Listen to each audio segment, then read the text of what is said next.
¿Por qué creen que debo dar el medicamento exacto prácticamente a donde voy y viendo que tenga una sensibilidad, que no haya resistencia, y me voy a OX? ¿Por qué creen? Porque el fármaco no solo se da para cubrir todas las bacterias, el fármaco tiene varios ítems, el antimicrobiano. ¿Por qué? ¿Qué genera un antibiótico? Resistencia. En cuanto a farmacodinámica.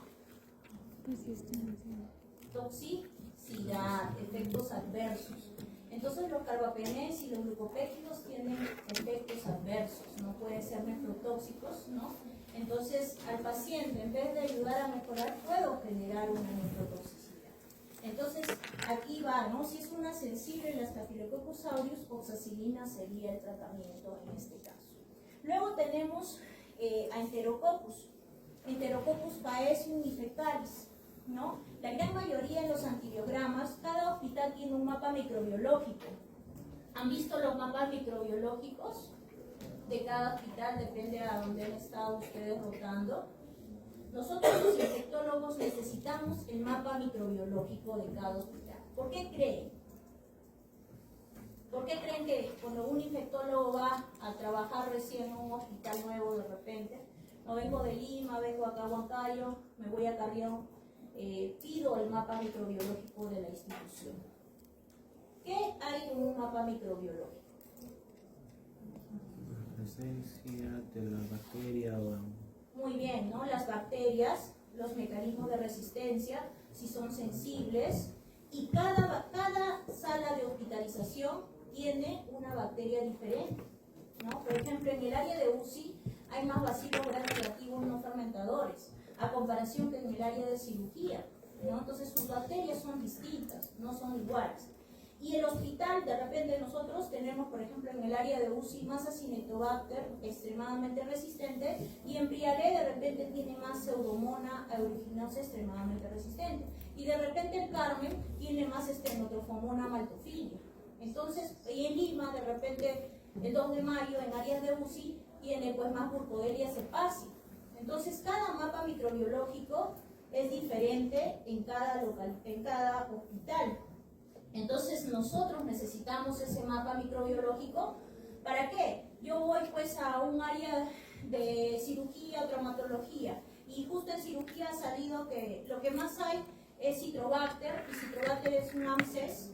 Entonces me viene un paciente, ha estado sin fiebre varios días, y al cuarto día comienza a hacer fiebre 39, comienza a de repente el hemograma, ya vienen los criterios CIRS, leucocitosis, desviación izquierda, el PCR de la procalcitonina aumentada, ¿no? El paciente está evolucionando desfavorablemente. Entonces yo agarro y digo, puede ser que tenga una infección intrahospitalaria. Y de acuerdo al sector de donde está y el área que yo voy a examinar, voy a preguntar al paciente, de repente tiene tos, expectoración, o tiene molestias urinarias, ¿no? Entonces voy a preguntar dónde más o menos el paciente, o clínicamente dónde está haciendo esta infección, y de acuerdo a mi mapa yo puedo ver en qué cultivos ha salido en la localización, en el lugar, en este área de cirugía, y yo ya digo, sí, puede ser de repente una infección urinaria, ya por un AMSES, entonces ya mi tratamiento de inicio ya no va a ser Ceftriaxona ni Ceftazidima, sino ya voy a escalar a carbapenems. Entonces para eso me sirve el mapa microbiológico, y cada año se da el mapa microbiológico. Por ejemplo, en Carrión, en la principal, ustedes saben, Hospital Carrión, abajo hay un área que está el mapa ahí publicado, libre. Hacen clic y se ve un modelo de mapa microbiológico. Si no, cuando ustedes roten con sus docentes, díganle, pregúntenle sobre el mapa microbiológico, y ellos lo más probable es que deben tenerlo siempre a la mano, ¿ya? Por ejemplo, nosotros en Carrión hemos tenido pacientes con infecciones abdominales por Enterococcus faecium y bacteriemias por Enterococcus faecium. Entonces, estos Enterococcus faecium tienen mecanismos de resistencia que va hasta vancomicina. Han sido resistentes a vancomicina, y ya no tenemos tratamiento con vancomicina, tenemos que escalar a linezolid. Entonces ahí es donde nosotros, pues según el petitorio nacional, no hay linezolid para nosotros, el paciente tiene que comprar, es un alto costo, ¿no? Y puede generar brotes en el área si es que no se llevan las medidas de bioseguridad. Y pues se ha visto en qué momentos más se dan pues estas infecciones intrahospitalarias, y nosotros somos partícipes del aumento de esas infecciones intrahospitalarias, porque veo que los grupos van a rotar, vamos pasando la visita y hay un procedimiento que tienen que hacer sí o sí y no lo hacen. Y en los estudios, en los múltiples estudios, revisiones sistemáticas a nivel de la OMS, de la OPS y demás, se ve que ahí es donde fallamos. ¿Qué creen que es? El lavado de manos. Muy bien. Entonces aquí deben estar los 5 momentos de lavado de manos. Nadie se lava las manos. Yo creo que pasan la visita y dejan todavía la historia encima del paciente, agarran las bacterias de acá, lo pasan al otro lado, no se lavan las manos, pasan toda la visita y todavía examinan todo, ¿no? Y no se lavan las manos. Ahí es donde están pasando todas estas infecciones intrahospitalarias a pacientes. ¿Y quiénes son las que mejor se lavan las manos? Creen ustedes. ¿Quiénes es el personal médico de todos los médicos, enfermeras, técnicos y demás que se lavan las manos? Las técnicas. Las enfermeras son las que se llevan, primero se lavan las manos muy bien. Y nosotros los médicos que sabiendo, ¿no? Nos captamos, en la revisión sistemática dice eso, que en el metaanálisis dice eso, que no sé qué, y no se lavan las manos, que es algo muy simple de hacer. Y también tiene que lavarse las manos de forma correcta, no así ya, no, un lavado de forma correcta. Entonces, eso es lo que tiene que hacer, porque siempre el comité de intrahospitalarias se encarga de vigilar, no hacen el luminómetro, agarran a cualquier personal, ya sea estudiante, externo, interno, residente, asistente, hacen el luminómetro, cultivan y los colocan ahí en una lista quiénes han salido y qué bacterias se encontraron en el personal que no se ha lavado las manos. Bueno, son medidas que se tienen que tomar porque en realidad nosotros somos partícipes de que estas infecciones aumenten. ¿Ya? Entonces siempre no se preocupen en el papel toalla, ¿sí? Ahorita por ejemplo en Carrión no hay papel toalla, yo estoy quejándome porque no hay, el comité intrahospitalario tiene que salir, que esté el papel ahí para que nos podamos en sí lavar las manos, porque el papel más la clorexidina y el agua es menos que el costo que va a generar un paciente hospitalizado por una infección intrahospitalaria. Recordar que no solo es el antimicrobiano, es la estancia hospitalaria, todo el recurso humano que se va a gastar. Si el paciente por ahí se choca, le da un shock séptico, más días todavía de estancia hospitalaria que va a tener el paciente. Entonces hay que, en realidad siempre, por ejemplo Colombia, Brasil, Argentina, son bastantes países de acá de América del Sur que en realidad todo este tema del PROA y el COAM en realidad lo llevan muy bien. Ellos vienen a las capacitaciones, por ejemplo el API que vamos a tener en julio, van a venir varios de Colombia, de Brasil, Argentina, ¿no? Que llevan un programa en realidad que hace de que pues estas infecciones bajen y también salvar fármacos que son resistentes, ¿no? Entonces esa siempre es la idea al final. Luego viene el Streptococcus pneumoniae, ¿no? El que da el neumococo, ¿no? Las neumonías, las meningitis bacterianas, ¿no? Anaerobios como Clostridium, ¿no? Clostridium difficile por el uso indiscriminado de antimicrobianos, por ejemplo el uso de la clindamicina prolongada puede generar, ¿no? Y luego vienen los gram negativos. Dentro de los gram negativos tenemos los cocos y los cocobacilos.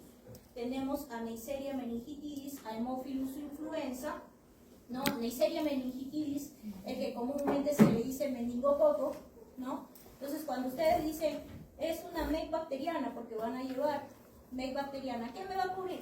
Streptococcus pneumoniae, Neisseria meningitidis y Haemophilus influenza. Generalmente son esas tres. Pero si el paciente es un paciente inmunosuprimido, ¿qué paciente inmunosuprimido ustedes conocen? Muy bien, VIH. Ya es el- Diabetes. Muy bien, diabetes. Hipertensión. Muy bien, los reumatológicos, muy bien. Leucemia. ¿Cuál? Los leucémicos. Muy bien, ¿no? Los oncohematológicos. Los trasplantados, muy bien. Enfermedad renal crónica, el cirrótico. Y las edades, ¿no? Extremas, ¿no? Entonces vemos, y hay otros tipos de inmunodeficiencias también que no se logran, pues al final, en realidad, diagnosticar, pero son las que debemos manejar. El virus HTLV también, ya ahí lo tenemos también bastante aquí en esta región y selva. Hay bastantes portadores también del virus HTLV.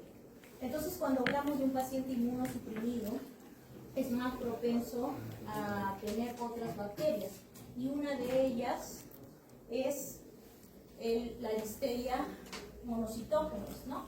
Entonces, si da un cuadro de meningitis bacteriana y es un paciente inmunosuprimido, aparte de yo cubrir el neumococo, el meningococo y el Haemophilus, tengo que cubrir a Listeria, ¿no? Entonces, el Listeria también está aquí, ¿no? En el caso de bacilos, vemos a Escherichia coli, Enterobacteria, Klebsiella, Proteus, Enterobacter, que pertenecen al grupo ANSES, que también lo van a ver de repente en práctica, ¿no? El grupo ANSES. Acá vienen la parte de los mecanismos de resistencia a BLE y también las carbapenemasas, ¿no? De repente han escuchado las KPC, ¿no? Las carbapenemasas, la MBL y la OXA, ¿no? OXA 48, que vemos bastante también en Acinetobacter baumannii, ¿no? Entonces, en realidad son las bacterias que más ustedes van a ver en los antibiogramas, ¿no? ¿Cuáles van a ver más en un antibiograma? El Staphylococcus aureus, Staphylococcus coagulasa negativo, van a ver el Streptococcus, los Enterococcus, luego en gram negativos lo que más van a ver, Escherichia coli, Enterobacter, Citrobacter, todas las ANSES y los bacilos gram negativos no fermentadores, que son pues Acinetobacter baumannii, Pseudomonas y demás, ¿no? Entonces, esos son los que más van a ver en los antibiogramas. Y eso es lo que ustedes pues tienen que aprender más o menos qué enfoque y qué antibiótico también va a ir, que en el PKPD de antibióticos también voy a hablar un poco de eso. Entonces, dentro de los gram positivos tenemos, para recordar, este micro ya en realidad, Staphylococcus, que puede ser catalasa positivo. En el caso de ustedes ven en el gram, lo primero que ustedes ven es el gram. Y luego van a ver el cultivo. ¿El gran en cuánto tiempo sale y el cultivo en cuánto tiempo sale? ¿Saben eso en micro? Muy bien, el gran es más rápido. ¿Cuánto demora más o menos? Alrededor de 2 horas, ¿no? Entre la coloración, llevarlo y verlo, ¿no? ¿Y el cultivo cuánto tiempo demora? 3 días. 5 días, 7 días, no a más, ¿no? Entonces, ¿cuál nos serviría bastante en primer lugar? El gram, ¿no? Sale el gram y yo ya voy decidiendo qué más o menos puedo estar pensando. Si ya me sale un poco gram positivo, entonces puedo decir, puede ser Staphylococcus, ¿no? Entonces ya yo voy diciendo, tengo que cubrir en este paciente de todas maneras a gram positivo Staphylococcus, ¿no? Staphylococcus catalasa positivo y Streptococcus catalasa negativo, ¿no? El Staphylococcus crece en racimos y el Streptococcus en cadenas, ¿no? Entonces, esas descripciones pueden darse en el gram. El microbiólogo puede colocarlo y ustedes ya están pensando si es un Staphylococcus o es un Streptococcus. Y con que yo más o menos, si ya inicié algo, veo el gram, puedo de repente escalar algo más o desescalar. Pero al final el que me da la opción definitiva de escalamiento y desescalamiento son los cultivos. Lo que quiero que se lleven de infecto es que aprendan a cultivar, a pedir grams, a cultivar. Esa es la idea, porque si no, muchas especialidades, crítica constructiva, nos dicen, ya le han dado meropenem, vancomicina, fluconazol, todo ya le dieron al paciente y tiene una evolución tórpida. Entonces, ya tienen que resolverlo, pues dale colistina, ¿no? Lo último que nos queda, ¿no? Las polimixinas, ¿no? Entonces uno dice, ¿cómo yo voy a escalar algo si mi colega no ha ayudado a cultivar a este paciente? El cultivo nos ayuda mucho a nosotros escalar y desescalar. Y eso es lo que quiero que ustedes se lleven también de infectología. Yo sé que a veces no quieren escribir, ¿no? no quieren hacer la orden del cultivo, no quieren colocarlo en la historia, ya no quieren ni escribir la historia, pero ahora todo va a ser computarizado y demás, entonces ya no van a estar con el lapicero. Quizás al inicio nosotros somos muy todo papel, se equivocó, nuevamente que lo voy a hacer, corrígelo, y no lo hacen, pero a nosotros sí nos sirve bastante y eso va a ser ayuda para el paciente, ¿ya? Entonces eso tienen que ver, ¿ya? Entonces Staphylococcus coagulasa positivo, Staphylococcus aureus, coagulasa negativo, Epididymitis saprophyticus. Generalmente los Staphylococcus coagulasa negativo, cuando salen en los cultivos, nosotros tenemos que ver la clínica del paciente. Si el paciente está haciendo un cuadro clínico donde me está diciendo si hay una infección y el cultivo va con la infección del paciente, yo sí hago caso a ese cultivo. ¿Por qué? Porque generalmente los coagulasas cultivos como Epidermidis y Saprophyticus son colonizantes, mas no generan enfermedad. Entonces tenemos que ver siempre la clínica del paciente. Eso siempre en cuanto a la lectura de antibiogramas. Luego los Streptococcus biógenes, Agalactea, Enterococcus viridans y el neumococo, ¿no? Entonces, el que van a ver, por ejemplo, cuando lleven pediatría, en el caso de en neonatología, el Agalactiae, ¿no? El Streptococcus agalactiae, que tiene que ver con sepsis neonatal temprana, ¿no? Entonces, eso también nosotros vamos viendo si hay relación o no. Entonces, luego también tenemos los que forman, pues, los que producen esporas. Tenemos los Bacillus y Clostridia, que son los que forman espora, y la Listeria y Corynebacterium, que no forman espora, ¿no? Entonces, esas características que pueden ponernos, ¿no? En el gram puede poner bacilo gram positivo. Entonces, justo le he hecho una punción lumbar, ¿no? Le hice la punción lumbar al paciente y me sale bacilo gram positivo. Entonces ustedes dicen, este puede ser Listeria monocytogenes. Tengo que incluir ampicilina en mi tratamiento. ¿Qué tratamiento yo doy en una meningitis bacteriana? Es un betalactámico. Entra por emergencia, por trastorno decisorio, signos meningios positivos, Kerrin positivo, Brusinski positivo, ha estado con fiebre hasta 39, 3 días, de repente con cefalea. ¿Se le hace la punción lumbar? ¿No?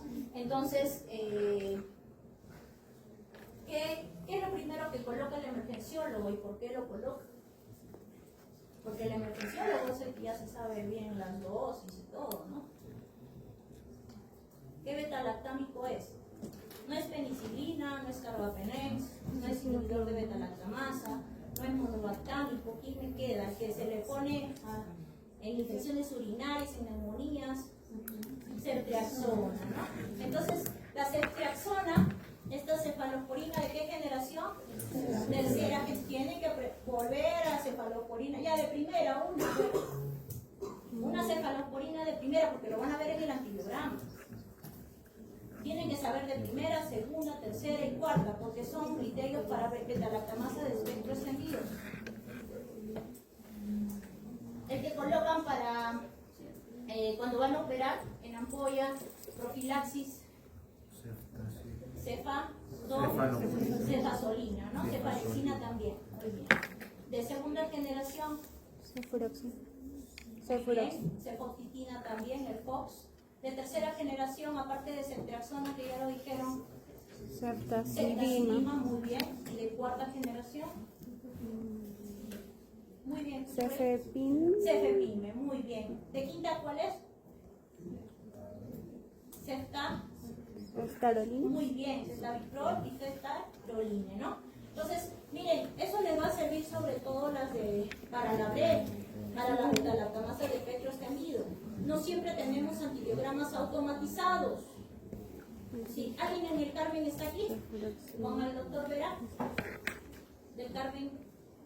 Ya cuando roten el Carmen le falta un poquito más, no sé si ya habrá avanzado en el sistema automatizado.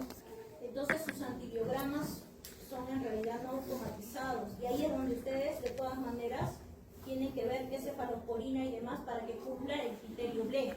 En Carrión a veces hay automatizados y a veces no hay automatizados. En Prialet me imagino que también tienen el sistema automatizado, pero ahí ya le sale, ¿no? Escherichia coli y abajo ya le sale BLE positivo. Ya no piensan ya si es de primera, segunda, tercera, cuarta, si es sensible el inhibidor beta-lactamasa y todos los criterios para una PLE. Pero ustedes tienen que aprender a lecturarlo sin el automatizado, ¿no? Para que cuando tengan un antibiograma no tienen el automatizado, ustedes digan sí, es una PLE positiva. Por ejemplo, en Carrión, ahorita no tienen automatizado, ¿no? Pero ya la microbióloga abajo pone PLE positivo, ya le da la ayudita, ¿no? La microbióloga, ¿no? La ayuda se da para que no se cometan o se escalen o desescalen o se quiten algún tratamiento viendo bien el antibiograma, porque la gran mayoría se guía del antibiograma, y si uno no sabe lecturarlo bien, puede cometer errores en el tratamiento, ¿verdad? Por eso la microbióloga coloca así. Y entonces pone ceftriaxona 2 gramos cada 24 para una MEC bacteriana o 2 gramos cada 12. En una meningoencefalitis bacteriana, dan ceftriaxona 2 gramos cada 24 o 2 gramos cada 12. Cada 12. Cada 12. Muy bien, ¿por qué?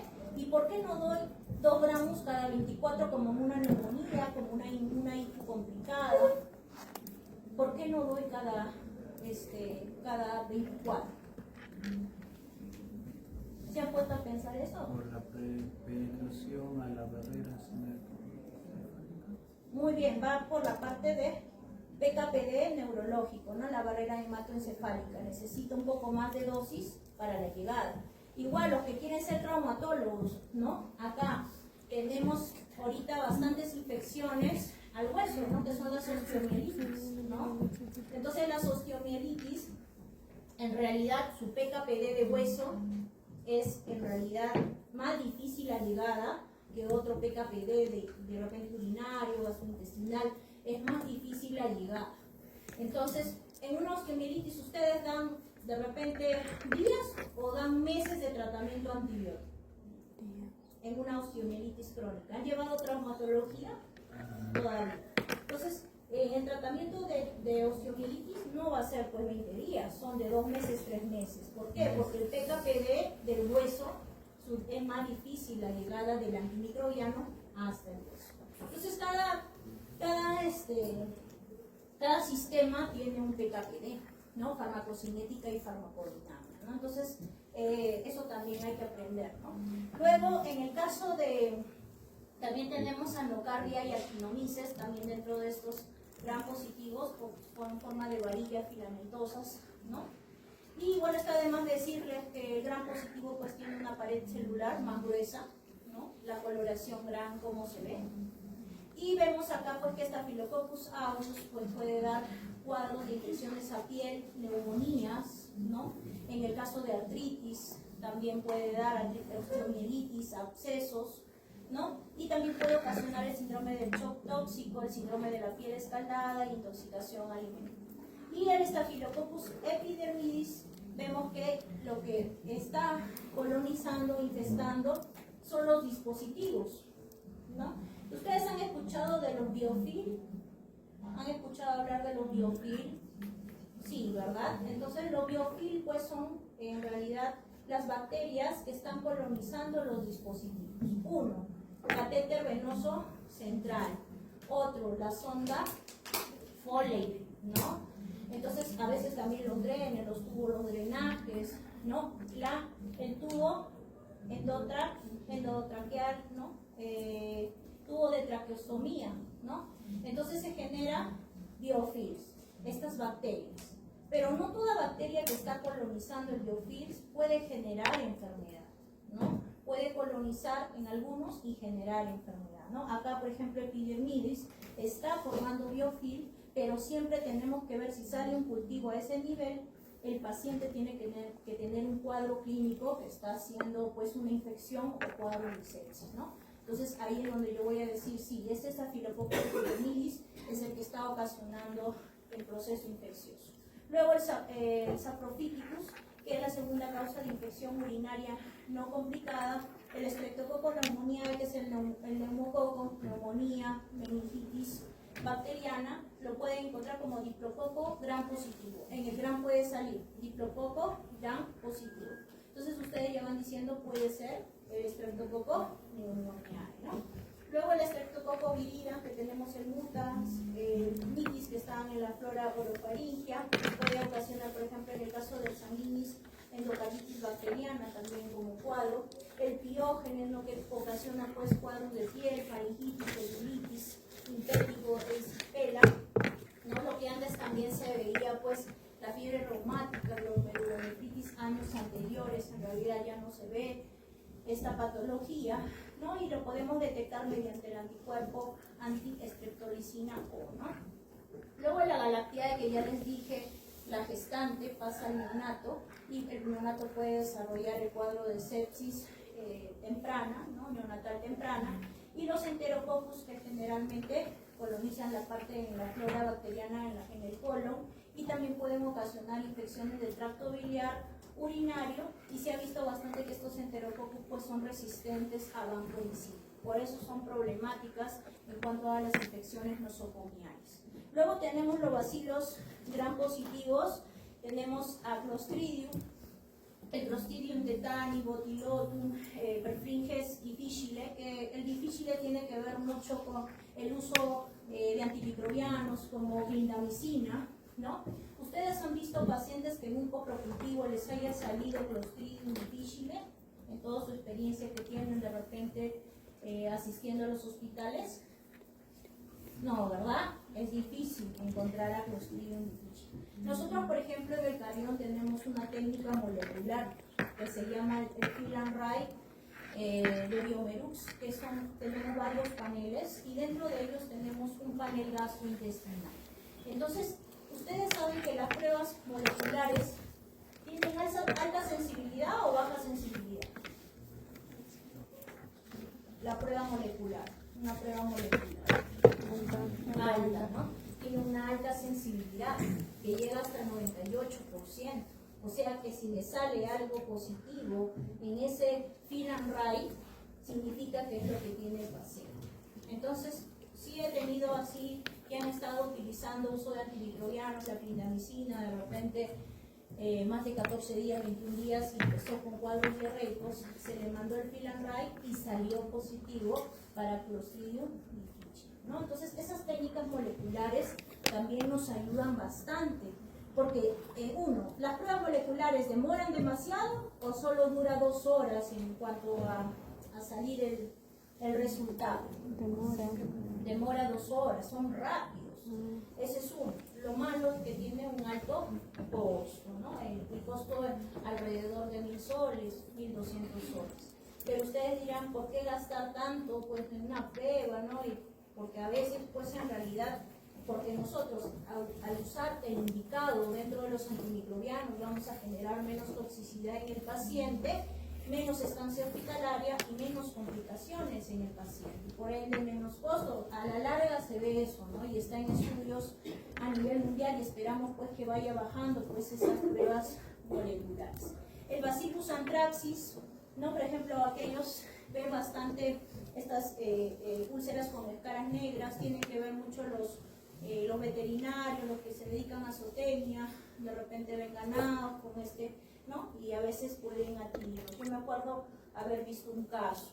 En el caso de Corynebacterium diphtheriae, es un bacilo gram positivo, puede dar faringitis, miocarditis, ¿no?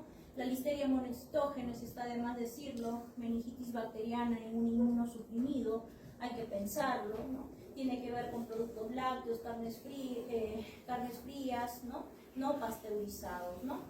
Entonces, en mi experiencia con los Phelan-Wright que hemos tenido en paneles moleculares neurológicos ahí en el Hospital Carrión, a todos los inmunosuprimidos, aquí va el grupo de VIH, no PBBS, en un estadiaje SIDA. Ustedes también cuando llevemos las clases de VIH van a saber cómo se dice el estadiaje SIDA, porque ustedes cuando pasan visita tampoco nos van a decir estadiaje SIDA, porque a veces el del costado no tiene el diagnóstico y genera discriminación y estigma también con el paciente de al lado. Entonces hay estadiajes, el C4, el C3, que lo vamos a aprender, que se llaman los estadiajes SIDAs.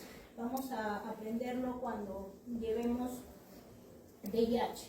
Pero en estos pacientes. Nosotros en la población, por ejemplo, en Carrión, de 12 camas que tenemos, siempre tenemos ahí 4 o 5 pacientes que tienen el diagnóstico de VIH y de ellos cuadros de meningitis.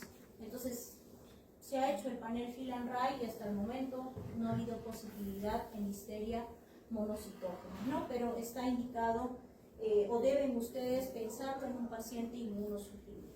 En el caso de los gran positivos, bueno, son tanto como los gran negativos son en realidad importantes en el caso de la problemática mundial, en la carga que se tiene con salud pública a nivel mundial por el alto costo. Antimicrobianos, como les dije, estancia hospitalaria, complicaciones y demás en estos pacientes, ¿no?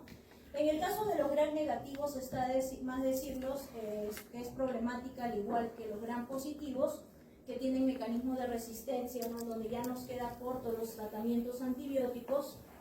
Entonces vemos a las enterobacterias, que está de más decirlo, la primera, la Escherichia coli, y los bacilos gram negativos no fermentadores. También tenemos otros, ¿no? Como Neisseria, Haemophilus, Helicobacter pylori y la Clamidia trachomatis.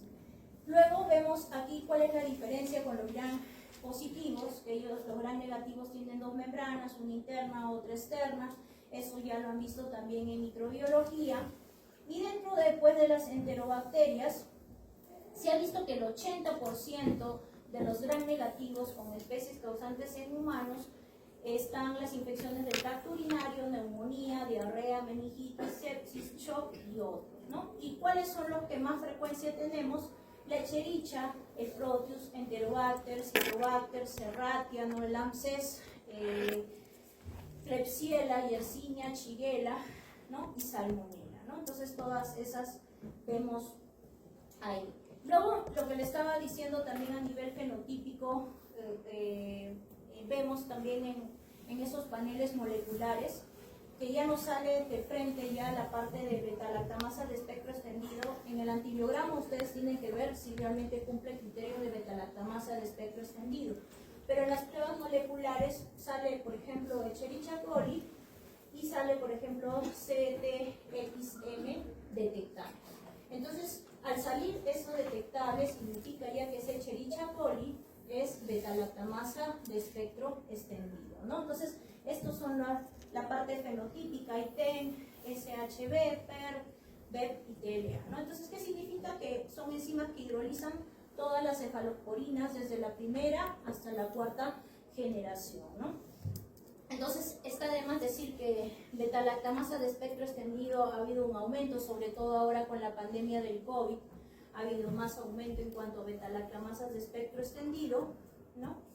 Y les invito también a cuando ustedes lecturen antibiogramas en los urocultivos, les invito que van a ver que la gran mayoría va a ser Escherichia coli. Les invito a que vean la alta resistencia, aparte de ser beta-lactamasas de espectro extendido, la alta resistencia a quinolonas, ¿no? O sea, habrán visto pues que de repente en la botica el amigo me dijo, ¿no? Ya, así me arde el orinar, hay disuria, polaquiuria, ya toma, se va a la botica, sulfloxacino, mafenoxopiridina, ciprofloxacino, ¿no? Entonces, estas enterobacterias, aquí Escherichia coli, hay bastante resistencia a quinolonas y les invito que vean la resistencia a quinolonas, van a ver un alto porcentaje de quinolonas y una alta sensibilidad. ¿A qué fármaco? Porque realmente nosotros deberíamos tratar las infecciones urinarias con un fármaco. Empieza con N. Muy bien, nitrofurantoína. Entonces les invito a que vean esos urocultivos y vean la alta resistencia a quinolonas y la alta sensibilidad a nitrofurantoína. Entonces, ¿ustedes qué deben indicar en una infección del tracto urinario no complicado? Nitrofurantoína, ¿no? Entonces, ¿qué se quiere lograr así? Rescatar nuestras quinolonas, porque las quinolonas tienen buena biodisponibilidad, sobre todo en gran negativos, y cuando a veces ha habido casos de osteomielitis, los cultivos de hueso están saliendo enterobacterias, beta-lactamasas de espectro extendido, más resistencia a quinolonas. Y ya no nos queda que más dar al paciente. El paciente tiene que tener largas estancias hospitalarias para la administración de carbapenem. utiliza. Entonces hay que rescatar las quinolonas, ¿ya? Luego vemos también las carbapenemasas, la KPC, la OXA 48, NDM.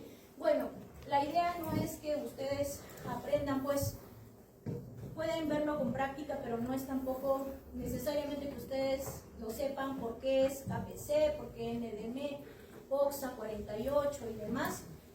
Van a ver pues en las Actinobacter que la gran mayoría que tenemos son extremadamente resistentes, ya depende a cada institución también, pero no es tanto lo que nosotros como infectólogos quiero que se lleven, ¿no?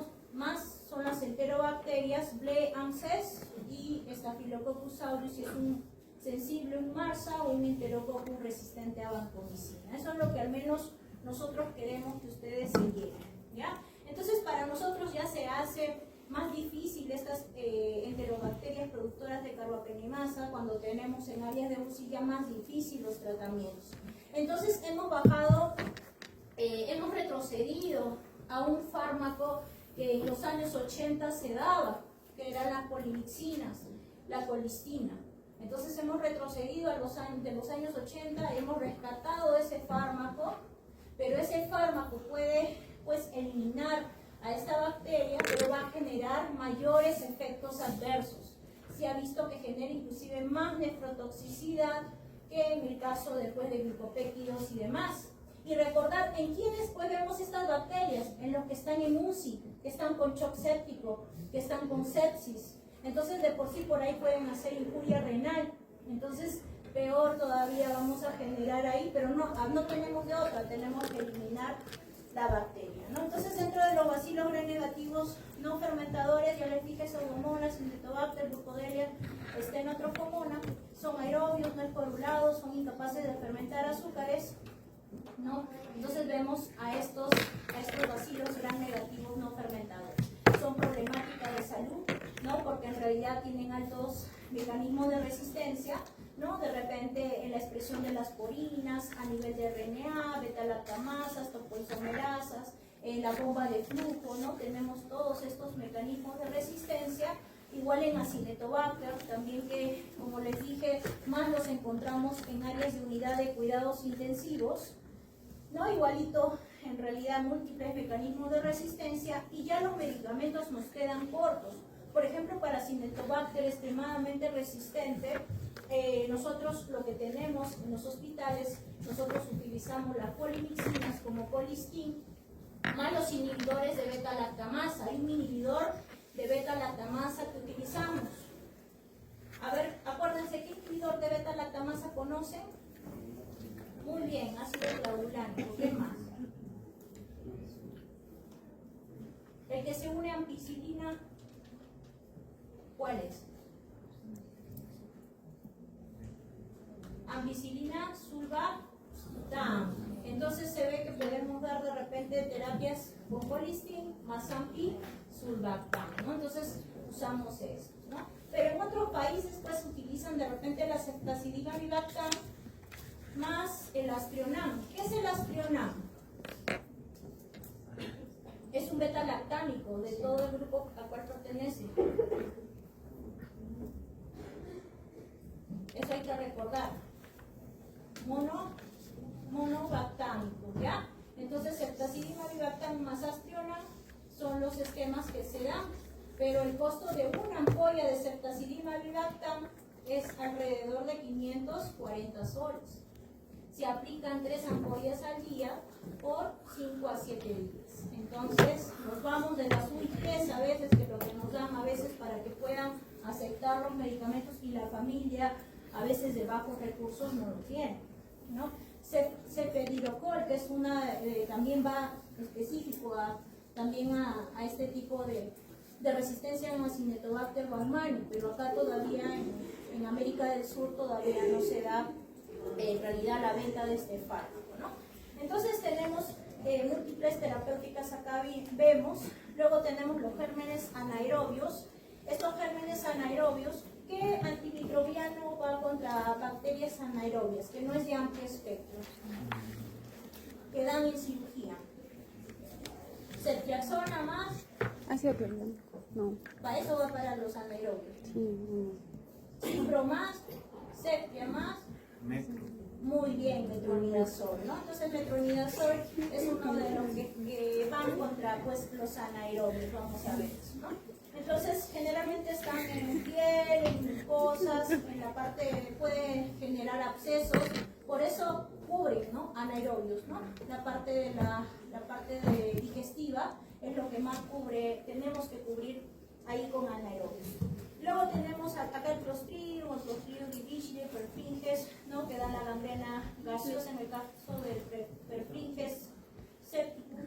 Luego tenemos el Actinomyces, que también lo podemos ver en la parte torácica, abdominal, Propinobacterium de la piel, ¿no? El Bifidobacterium, ¿no? En el caso del Propinobacterium, acné, ¿no? Y Bifidobacterium en tracto gastrointestinal. Luego vemos el Lactobacillus. El Lactobacillus pertenece a nuestra flora bacteriana, a nuestra microbiota, ¿no? ¿Saben lo que es la microbiota? Porque la microbiota también tiene múltiples estudios, no solo para la parte infecciosa, sino para otras enfermedades, ¿no? Entonces los antimicrobianos, cuando nosotros los damos de repente en enfermedades víricas que no necesitan un antibiótico, podemos en realidad eliminar nuestra microbiota, vamos dañando nuestra microbiota a nivel intestinal, ¿no? Entonces esa también es la idea, no dañar esa microbiota. Por eso es que es exigente, nosotros como infectólogos exigimos que se dé en realidad un buen tratamiento, ¿no? Y no es por ofender, ¿no? Porque a veces ha fracasado, dicen, ser nosotros muy rigurosos, ¿no? El especialista meropenem vancomicina, viene el infectólogo denegado, ¿no? Porque la clínica está, el paciente está yendo bien, porque acá no hay estas bacterias en esta sala de hospitalización, porque la revisión sistemática dice eso, porque el estudio tal dice eso. Entonces, los colegas que no son infectólogos toman eso nos toman a nosotros como que entonces se morirá pues el paciente si es que el infectólogo no lo acepta, y hasta los mandan comprar al paciente porque sin nuestra autorización ese antibiótico no pasa. La idea no es esa, la idea es ir y enseñar, así como nosotros en mi caso, quirúrgicas las he llevado en su momento, hay múltiples cirugías, métodos nuevos que han salido en cirugía y que yo de repente desconozco, ¿no? En el momento, ¿no? Y que el cirujano o demás me lo va a hacer saber y yo después voy a leer, ¿no? Porque la idea siempre también nosotros es aprender cada día. Entonces es asimilarlo sin pensar o sin tratar mal al colega, ¿no? Y que nos estigmaticen, ¿no? Porque ya no quieren al infectólogo. Dice, el infectólogo no sirve, solo sirve para denegar, solo sirve para, ¿no? Entonces, el infectólogo no. La idea, como les dije, en realidad es reducir la resistencia bacteriana. Eso nosotros no lo decimos, son los estudios a nivel internacional, a nivel nacional. Es la problemática. ¿Qué les va a quedar o qué nos va a quedar a nosotros si seguimos generando más resistencia? ¿Qué antibiótico ya nos va a quedar? No nos va a quedar más. Y el paciente que va a tener más posibilidad de fallecer. Entonces, la idea es que ustedes rescaten, nos ayuden a nosotros a rescatar, no dar antibióticos en enfermedades virales, ¿ya? Examinar bien, no les cuesta darle una revisadita, ¿ya? No es al ojo clínico, ya quizás ustedes hagan el ojo clínico ya con el tiempo, ¿no? Ya endoscópicamente ya yo les saco qué es esto y demás. No, revisen, palpen, examinen. Las personas se están quejando de que el personal médico que está saliendo no les revisa, ni lo mira. Ya, sí, ya, amoxicilina más ácido clavulánico, una tableta cada 8 horas por 7 días. Todavía se van a clavulánico, ¿ya? Porque el clavulánico es un amplio espectro. Entonces, examinen, ¿ya? Enfermedades virales, por favor, no les den antibióticos, examinen, ¿ya? Y así nos van a ayudar. En realidad, todos nos ayudamos a que esta resistencia baje, ¿ya? Bacteroides, ¿no? También infecciones intraabdominales. Veo esto, ¿no? Meropenem más metronidazol, ¿no? Yo ya le cambio a mero y ya metro. Porque metro va a cubrir a bacteroides. No, meropenem ya cubre a bacteroides. ese metro ya tiene que salir. ¿Ya? Entonces, acá vemos, eso lo vamos a ver después en la grafiquita, Fusobacterium, abscesos periamicalianos.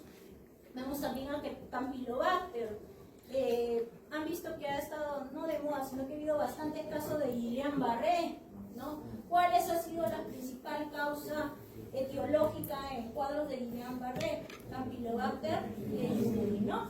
Entonces ustedes siempre tienen que estar al tanto, los nuevos brotes, ¿no? Y todo el manejo de dengue, ustedes tienen que manejarlo bien. Ya en pacientes con dengue hemos tenido, y de repente ahora con todo esto el cambio climático van a volver a ver en realidad más casos de dengue, ¿ya?